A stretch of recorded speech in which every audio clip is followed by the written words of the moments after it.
நேற்று நடந்த இளையராஜா பாராட்டு விழா பார்த்தீங்கன்னா ரஜினிகாந்த் அவர்கள் பேசினது தான் பேசு பொருளா மாறி இருக்குது. ஸ்டாலின் அவர்களை பாராட்டுற மாதிரி பேசினாலும் விஜய் அவர்கள் லைட்டா குத்துற மாதிரி அவர் பேசியிருக்காரு. குறிப்பா நேற்று வந்த எதிர்க்கட்சிகளும் இன்றைக்கு புதுசா வந்திருக்க எதிர்க்கட்சிகளும் எப்படியாவது ஸ்டாலினை இது பண்ணணும்னு துடிச்சிட்டு இருக்காங்க. அதெல்லாம் கடந்து போற மாதிரி ஸ்டாலின் இருக்காரு, ஒரு இந்திய அரசியல்ல நட்சத்திரம் அப்படின்னு புகழ்ந்து பேசியிருக்காரு இல்லையா? அதை எப்படி பாக்குறீங்க?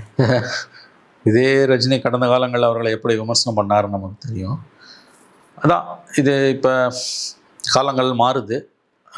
ரஜினிகாந்த் வந்து விஜய் ஃபேக்டர் ரஜினியும் டிஸ்டர்ப் பண்ணியிருக்குதுன்றது தான் நேற்றைய ஸ்பீச்லேருந்து தெரிய வருது. எந்த மாதிரி டிஸ்டர்ப் பண்ணி நினைக்கிறீங்க? விஜய்க்கு கிடைக்கக்கூடிய பாப்புலாரிட்டி ரஜினி கமல் 2 பேருக்குமே ஒரு பொறாமையை ஏற்படுத்துது சிவா, அதில் சந்தேகமே கிடையாது. இவங்க 2 பேருக்குமே ஒரு பொறாமையை தான் அது ஏற்படுத்துது.